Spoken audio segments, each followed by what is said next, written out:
сая одоо 9 сарын 25-наас 30-ны өдрүүдэд хүрэхэд тулсан 3 улсын залуучдын уулзсанд бол 35 хүний бүрэлдэхүүнтэй оролцоод ирлээ.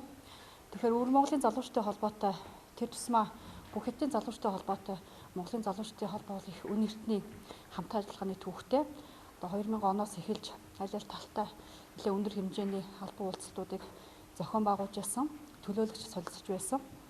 За 2014 онд Хятадын дарга Ши Жинпинг одоо Монгол улсад айлшилснаар энэ гэрээ маань нэлээд өөр төвшөнд стратегийн төвшөнд бол гарсан байж байгаа.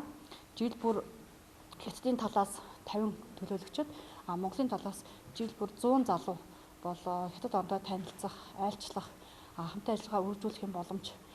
Тухайлбал боловсролын салбарт бас тэтгэл хөтөлбөрт илүү олон тоогоор хамрагдах юм сайхан боломжууд нээгдсэн. Дараагийн энэ удаагийн уулзалтын хамгийн гол зорилго нь болохоор одоо бизнес клубыг Өвөр Монголын залуучдын холбоо, Монголын залуучдын холбоо хоорондоо байгуулсан бизнесийн клубыг бол одоо байгуулсан. Бид одоо энэ гэрээг байгуулснаар цааш тааштай үйл ажиллагаагаа нэлээд өргөн одоо төвшөнд хамтын ажиллагааг бол нэлээд олон салбарт хийхээр төлөвлөж байна. Энэ төлөвлөгөө маань анх яаж гарсан гэхээр Монголын залуучдын холбоо тэр дундаа Монголын талын саналыг бол Хятадын тал нэлээд өргөн тусгаж өгснөөр нэлээд үр дүнтэй юм гэрээ болж чадлаа гэж хэлэхээр байна. Залуучдын байгууллагын төвшөнд ерөнхийдөө хамтран ажиллахаар тохироод тэгээд бизнес клубүүдийг байгуулсан.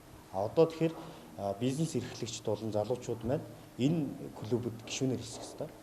Ингэж гишүүнээр хийсээд өөрсдийнхөө одоо бизнес яаж өргөжүүлэх гэдэг, хэтийн зах зээл ямар салбараар, ямар чиглэлээр гарах гэдэг, ямар хөрөнгө оруулах шаардлагатайг мэдээлэл бүрдүүлээд өгөх юм бол цаашдаа одоо бид нэр бизнесийн одоо бодит уулзалтуудыг, бизнес уулзалтуудыг зохион байгуулах ажлыг дараагийн одоо бодит ажиллагаанд явуулдаг. Энийгээр дамжаад дараагийн ажлуудыг өрнөж болцоодог гэж харж байна. Энэ бизнес клуб нь өөрөө бизнес хаб болох ёстой. Энэ дунд энэ бизнес клубын гишүүд маань өөрснөө өөр хоорондоо бас бизнес эрхэлдэг, бие биенийхээ гэрэлт нийлүүлэлтийг хангаж өгдөг тийм л бизнес хаб болох ёстой л да манай энэ байгууллага.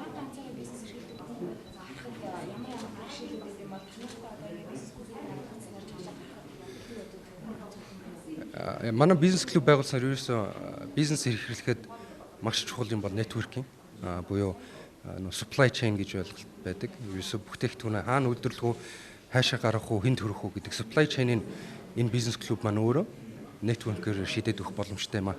Тийм. Дотоод нөөц бололцоогоор буюу энэ олон гишүүдийн хамтын хүчээр шийдэх боломжтой болж байгаа. Тэгэхээр ганцаараа зүтгэх биш, хамтын хүчээр олоолаа хамтын ярилцлагатайгаар зүтгэх ёстой.